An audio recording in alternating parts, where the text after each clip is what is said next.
Hello friends, मेरा नाम है शशांक सिंह और आप देख रहे हैं मेरा यूट्यूब चैनल।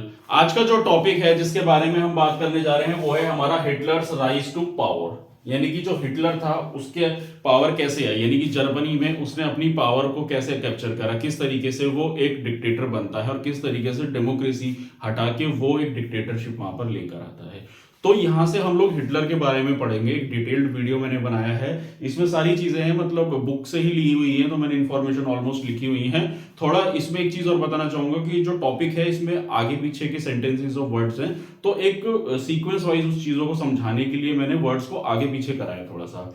दूसरी बात, हिटलर के बारे में जानना है तो पहले हिटलर के बारे में मैं थोड़ा बताऊंगा, उसके बाद फिर कैसे प्रोपोगंडा चला, किस तरीके से और क्या अपॉर्चुनिटीज की वजह से उसको पावर आती है। लेकिन उससे पहले एक बार मैं पुरानी वीडियोस को थोड़ा सा रिकॉल कर देता हूं जल्दी से। तो चैप्टर की शुरुआत में हमने क्या जाना था, एक डर का माहौल था। क्यों? क्योंकि कहानी जो है फ्लैशबैक में चल रही थी वर्ल्ड वॉर 2 के बाद, 1945 के बाद।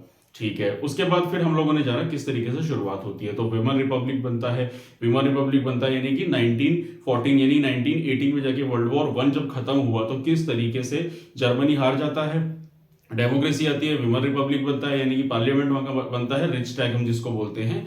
और उसके बाद वहां पे एक ट्रीटी ऑफ वर्साइल साइन होती है जिसमें काफी सारा लैंड एक्वायर कर लिया जाता है जर्मनी का। उसके बाद जर्मनी की सोसाइटी, उसकी इकोनॉमी, उसकी पॉलिटी के बारे में हमने पढ़ा, हमने जाना किस तरीके से वहां की सोसाइटी कैसी थी, वहां की पॉलिटी कैसी थी, वहां के लोग क्या सोच रहे थे, किस तरीके से लोग वहां पे विमर रिपब्लिक को क्रिटिसाइज कर रहे थे, डेमोक्रेसी कह रहे थे बेकार की चीजें है। तो यहां से कहीं ना कहीं हिटलर को एक चांस मिला था, या कह लीजिए कि हिटलर के अंदर भी एक वो भावना आ ही रही थी बदले की, जिसकी वजह से उसको एक अपॉर्चुनिटी मिली। कहते हैं कि कोई भी चीज होती है ना, उसको कहीं ना कहीं से एक अपॉर्चुनिटी मिल जाती है, नुकसान में इंसान अपना फायदा देख लेता है। लेकिन यहाँ पे ये नहीं कहूंगा कि हिटलर ने अपना फायदा देखा है, हिटलर ने जो काम कर रहा था वो तो कंट्री के हक में ही था। तो चलिए शुरुआत करते हैं, अब हम जानेंगे हिटलर के बारे में। तो पहले हम लोग थोड़ा सा हिटलर के बारे में पढ़ेंगे। तो हिटलर क्या था देखिए, तो पहले हम थोड़ा सा बैकग्राउंड में जाएंगे, हिटलर कौन था। तो he was born in 1889 in Austria. अब यहाँ पे बात हो रही है ऑस्ट्रिया की, यानी कि वो ऑस्ट्रिया कंट्री में पैदा हुआ था, तो फिर वो जर्मनी कैसे पहुंचा। तो देखिए मैं बताना चाहूंगा यहाँ पे क्या था कि पहले क्या था कि वर्ल्ड वॉर 1 से पहले क्या था वहां पे, मुगल मतलब मुगल कह रहा हूँ सॉरी, जो कहते हैं ना कि मोनार्की थी वहां पे, तो मोनार्की का एम्पायर था, मतलब राजा महाराजाओं का एम्पायर था। तो ऑस्ट्रिया हो गया, हंगरी हो गया, जर्मनी, जो आसपास की कंट्रीज थी वो सारी एक ही थी, एक ही एथनिकल ग्रुप था, एक ही लैंग्वेज था, एक ही कल्चर था। जैसे अगर मैं बात करूं, इंडिया, नेपाल, पाकिस्तान, पहले सारे तो एक ही लैंड में आते थे ना, सब इंडियन सब कॉन्टिनेंट में आया करते थे। बाद में देश आजाद हुआ, सबके अपने अलग अलग देश बन गए। तो कहते ना कि वो सेंटीमेंट तो रहेगा ना कि एक साथ के लोगों का वहां पे, तो वही चीज हिटलर के साथ थी। वो ऑस्ट्रिया का था लेकिन जर्मनी के साथ जो हुआ उसके अंदर वो सद्भावना थी, फिर वो जर्मनी चला जाता है। तो होता क्या है आगे देखिए, उसके बाद ही enrolled himself in army during first world war. तो जो हिटलर था उसने फर्स्ट वर्ल्ड वॉर की आर्मी में, वो एक सिपाही था, सोल्जर था, उसने अपने आप को एनरोल कराया उसमें। लेकिन उस दौरान उसकी उम्र उतनी थी, ना ही उसके हाथ में इतनी पावर थी कि वो एक बहुत बड़ा, मतलब कह लीजिए कि आप ऑफिसर कह लीजिए या कुछ भी कह लीजिए, तो वो एक सिपाही था। लेकिन वर्ल्ड वॉर हार गए तो उस बात का उसे दुख था बहुत ज्यादा, और उसको इसी बात के, मतलब जब वो लड़ाई हुई थी तो became a corporal and earn medal for bravery, और बहादुरी के मेडल भी मिले थे उसको आर्मी में, एक अच्छा सिपाही था वो। साथ ही साथ चलते हुए फिर क्या होता है, he was very disappointed with German defeat and treaty of Versailles. तो जैसे हमने पढ़ा था ना, ट्रीटी ऑफ वर्साइल जो हुई थी, जो फ्रांस ने सारी लैंड एक्वायर कर ली थी, तो उसी की वजह से बहुत ज्यादा जो था हमारा हिटलर था वो बहुत ही ज्यादा डिसअपॉइंटेड था। उसको दिख रहा था कि जर्मनी के साथ जो भी कुछ हुआ वो गलत हुआ, फ्रांस ने जो भी एक्सप्लॉइटेशन करा, मतलब कॉम्पनसेशन भी लिया, लैंड भी एक्वायर कर लिया, मिलिटराइजेशन भी कर दिया, मतलब मिलिट्री को काफी कमजोर कर दिया। तो उन सारी चीजों से जो हिटलर था वो क्या था, बहुत ही ज्यादा डिसअपॉइंटेड था। अब इन सब के चलते हुए क्या होता है, 1919 में ज्वाइंट जर्मन वर्कर्स पार्टी। तो जर्मन वर्कर्स पार्टी वहां का संगठन होता है, एक पार्टी होती है। तो ये अब ये बेसिकली जो है ये कुछ छोटी छोटी पार्टीज है, पावर में नहीं थी ये पार्टी। तो इस पार्टी को ज्वाइन करता है कौन, हिटलर। हिटलर इस पार्टी को ज्वाइन करता है और इस पार्टी का नाम रखता है national socialist German workers party, जिसको हम नाजी पार्टी भी कहते हैं। ये मैंने यहाँ पे लिखा हुआ नहीं था, इसको मैं अलग से लिख देता हूं, और इसी को हम बोलते हैं नाजी पार्टी, उसी की पार्टी में जो हिटलर की पार्टी थी। ठीक है, तो बेसिकली क्या था, he was a very powerful speaker and a good orator. तो पावरफुल स्पीकर और ओरेटर का मतलब होता है जो एक इंसान बहुत अच्छा बोल सकता है, अपनी बातों से लोगों को इन्फ्लुएंस कर सकता है। जैसे आज की डेट में अगर मान लीजिए कोई टीचर है, कोई लॉयर है, कोई पॉलिटिशियन है, कोई भी है, ये सारे लोग स्पीकर ही तो होते हैं, बोलते हैं। तो अपनी बातों से, अपनी चीजों से लोगों को इन्फ्लुएंस करना कि लोग उसकी बातों को सुनना चाहे। ऐसा ही था, हिटलर भी बहुत अच्छा बोला करता था, पॉलिटिक्स में आ गया था वो।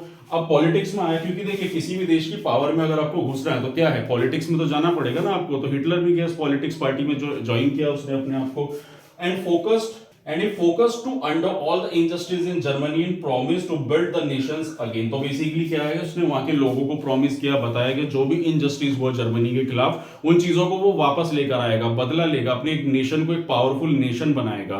और ये उसने अपना एक फोकस भी लिया और इसी फोकस और अपने गोल पे उसने काम किया, लोगों को भरोसा दिलाया कि जो भी नाइंसाफी जर्मनी के साथ हुई, जो फ्रांस ने की, उसका बदला पूरा लिया जाएगा। और इसी के चलते हुए वर्ल्ड वॉर 2 जब हमें आगे अभी देखने को मिलेगा, तो वो हम आगे अभी जानेंगे। तो देखिए ये तो हुआ हिटलर के बारे में हम लोगों ने जो पढ़ा जाना, कि मतलब हिटलर किस तरीके से, कैसे उसने लोगों को इन्फ्लुएंस करना शुरू करा।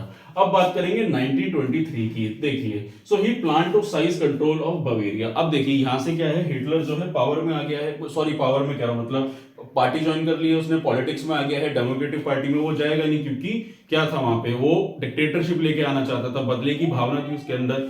तो अब क्या होता है, 1923 आता है, and he plan to seize a control of Bavarian, march to Berlin and capture the power.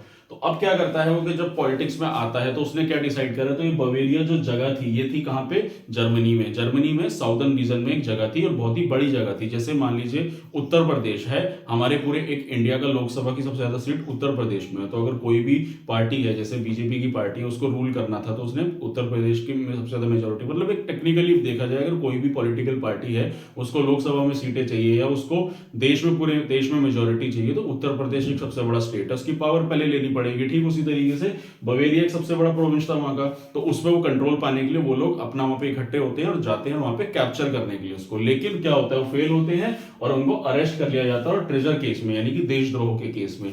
अब देशद्रोह के केस में उनको जब अरेस्ट किया जाता है, तो फिर क्या होता है, हिटलर जो था, हिटलर अपने आप में बहुत ही ज्यादा इन्फ्लुएंस मचा चुका था, उसकी फैन फॉलोइंग बहुत ज्यादा थी। तो 5 साल की जब उसे जेल होती है, तो जो लोग थे जेल में, उसको मतलब उसकी फैन फॉलोइंग और उसके अच्छे कामों की वजह से उसको जल्दी से रिहा कर दिया जाता है 9 महीने के अंदर। जब वो रिलीज होता है, after release struggle for power, और फिर वो पावर के लिए स्ट्रगल करता है। तो अब उसका क्या मकसद था, उसको पॉलिटिक्स में आना था, उसको पावर चाहिए थी, डिक्टेटरशिप तभी तो ला पाएगा वो। लेकिन होता क्या है, देखिए 1928 का इलेक्शन होता है, 2.6% वोट्स मिलती है, ज्यादा इन्फ्लुएंस नहीं होता है। इतना इन्फ्लुएंस होने के बावजूद भी वोट्स उसको उतने नहीं मिल पाते हैं 1928 में।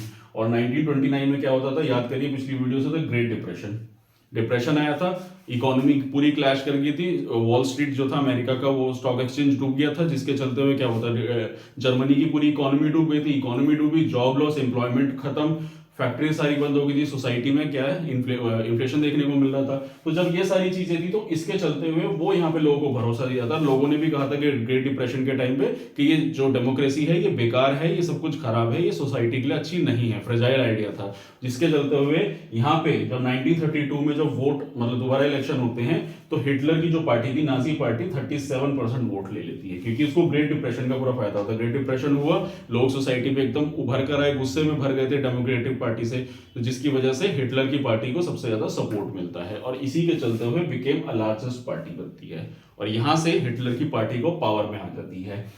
लेकिन अब यहां से सवाल उठता है कि वो जो पार्टी थी, यानी कि नाजी पार्टी जो थी, वो बेसिकली वोट लेकर जीती। तो अभी डेमोक्रेसी है, अभी डिक्टेटरशिप नहीं आई है, ठीक है ना। तो डेमोक्रेसी अलग होती है, डिक्टेटरशिप अलग होती है। तो डिक्टेटरशिप कैसे आएगी, वो तो हम अगली वीडियो में अभी हम पढ़ेंगे, किस तरीके से एक पूरा प्रोपोगेंडा चलाएगा और किस तरीके से जो है हिटलर एक स्ट्रेटेजी अपनाएगा।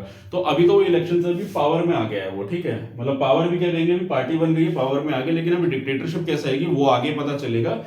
अब उसके चलते हुए आगे भी थोड़ी सी चीजें और पढ़ लेते हैं, इसमें जो रह गया है। So Nazi propaganda and promise made by Hitler gave him a chance to rise. लेकिन देखिए अभी तक हम लोगों ने पढ़ा हिटलर के बारे में, हमने ये भी पढ़ लिया कि हिटलर कैसे उसने लोगों को इन्फ्लुएंस करा और किस तरीके से उसने वोट जीता। लेकिन एक्चुअल में उसने ऐसा क्या किया, उसने प्रोपोगेंडा क्या चलाया था जिसकी वजह से लोगों ने उसकी तरफ इन्फ्लुएंस हो गए। क्योंकि ऐसा तो नहीं है कि हिटलर अकेला खड़ा होगा, और भी पॉलिटिकल पार्टीज खड़ी होंगी। जब इलेक्शन होते हैं तो काफी सारी पॉलिटिकल पार्टीज होती है। तो हिटलर में ऐसी क्या चीज थी कि जिसकी वजह से लोग उसकी तरफ ज्यादा इन्फ्लुएंस हुए, या वो डिक्टेटरशिप फैलाने की बात कर रहा था। क्योंकि डेमोक्रेसी में आप ये तो नहीं कह सकते ना कि मैं डिक्टेटर बनूंगा, मैं इस कंट्री को चलाऊंगा, तो वो डिक्टेटरशिप तो अपने तरफ से नहीं बोलेगा। तो फिर किस तरीके से लोग उसकी तरफ इन्फ्लुएंस हुए थे, तो देखिए अब उसके बारे में पढ़ेंगे। तो जैसे मैंने बताया ना अभी, नाजी प्रोपोगेंडा एंड प्रॉमिस, तो उसका प्रोपोगेंडा और प्रॉमिस उसने क्या किया था, देखिए।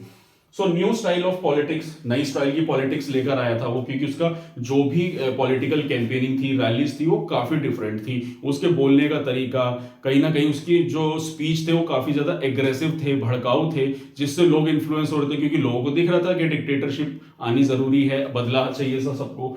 Using rituals and spectacle for mass mobilisation. तो मतलब बेसिकली क्या था कि मास मोबिलाइजेशन मतलब जो उसकी रैली हुआ करती थी, जो उसका जो भीड़ इकट्ठी हुआ करती थी, वो कहीं ना कहीं एक डिसिप्लिन पैटर्न में थी, क्योंकि आर्मी का बंदा था तो उसको डिसिप्लिन बहुत ज्यादा पसंद था। तो अब आप देखिए ना, अगर कोई पॉलिटिकल पार्टी है, अगर आपने भी पॉलिटिकल रैलीज वगैरह को देखा होगा, तो लोग कैसे भीड़ भड़ाके में लोग क्या करते हैं, पैसे देके इकट्ठे हो जाते हैं। लेकिन हिटलर की जो पॉलिटिकल पार्टी थी, यानी कि जब उसकी जो कैंपेनिंग हुआ करती थी, उसकी जो रैलीज निकला करती थी, वो बहुत ही ज्यादा डिसिप्लिन वे में होती थी। एक लाइन में चलना, सारे यूनिफॉर्म में प्रॉपरली तरीके से चलना, तो लोगों को क्या है, अट्रैक्ट ही तो करेगा। अगर मान लीजिए जैसे स्कूल स्टूडेंट्स होते हैं, स्कूल स्टूडेंट्स की यूनिफॉर्म क्यों बनाई जाती है, क्योंकि वो अलग दिखे। यूनिफॉर्म और डिसिप्लिन उनको क्यों सिखाया जाता है, इसलिए तो सिखाया जाता है ताकि वो बेहतर इंसान बन सके। तो यूनिफॉर्म में जब स्कूल के बच्चे चलते हैं तो वो अलग ही दिखते हैं ना। अगर कहीं हम घूमने जा रहे हैं और वहां पे स्कूल के बच्चे यूनिफॉर्म्स में आते हैं, आर्मी वाले होते हैं, पुलिस वाले होते हैं, तो ये सारे लोग अलग दिखेंगे ना। तो ठीक उसी तरीके से हिटलर ने भी स्ट्रेटेजी को अपनाया कि अपनी पार्टी को उसने एक तरीके से अलग तरीके से रिप्रेजेंट करा, और इससे कहीं ना कहीं लोगों का इन्फ्लुएंस उसकी तरफ बढ़ा। और उसके अलावा massive rally and public meetings, तो ये सारी चीजें जैसा ही मैंने आपको बताई। और उसके बाद red flag, banner, swastika and Nazi salute. Nazi salute जो इस तरीके से होता है, ऐसे जो ये किया करते थे, कुछ डिफरेंट चीजें इन लोगों ने करी, जिसकी वजह से लोग इनकी पार्टी की तरफ इन्फ्लुएंस होते हैं, और जिसके चलते हुए हिटलर एज अ मसीहा साबित होता है। मतलब ये भरोसा लोगों को दिलाया जाता है कि जो भी कुछ करा फ्रांस ने वर्ल्ड वॉर 1 के बाद जर्मनी के साथ, उसका बदला हिटलर लेगा, और हिटलर उस जर्मनी को वापस लेकर आया। क्योंकि आपको याद होगा कि किस तरीके से उनकी रू एक तरह का इंडस्ट्रियल सेक्टर था ना, जहां से उस लैंड को भी एक्वायर कर लिया गया था, तो उसके रिसोर्सेज ले लिए थे। तो हिटलर की तरफ से बोला गया कि ये एक मसीहा है तुम्हारे लिए, जो इस सारे लैंड को वापस लेकर आएगा, बदला लेगा, क्योंकि लोगों के अंदर भी बदले की भावना जाग रही थी कि किस तरीके से हमारी कंट्री के साथ गलत हुआ था। तो इन सब के चलते हुए ये सारी चीजें होती है। और कहीं ना कहीं कंक्लूजन में अगर बात करूं, तो crisis in the economy, polity and the society form the background to Hitler's rise to power. तो मतलब वहां की इकोनॉमी, पॉलिटी और सोसाइटी, ये सारी चीजों में जो भी क्राइसिस देखने को मिल रहे थे, उसी की वजह से वो एक बैकग्राउंड बन गया, एक सपोर्ट बन गया हिटलर की पावर को उभरने के लिए।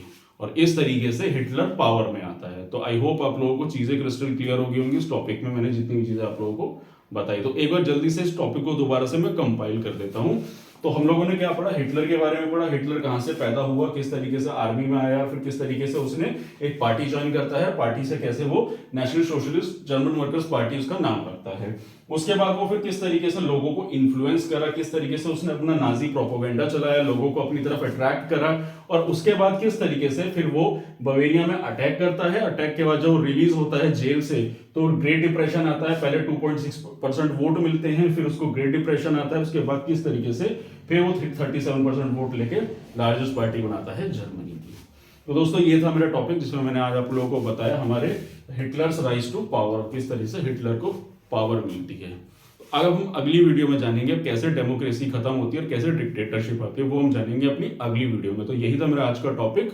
तो अगर आपको मेरा काम पसंद आ रहा है, अगर आपको मेरी वीडियो अच्छी लग रही है, तो मेरे चैनल को सब्सक्राइब कीजिए, मेरी वीडियो को लाइक कीजिए, और आने वाले समय में आपको और ऐसी इंफॉर्मेटिव वीडियोस मिलती रहेंगी। तो आज के लिए इतना ही, मिलते हैं नेक्स्ट वीडियो में। Thank you very much.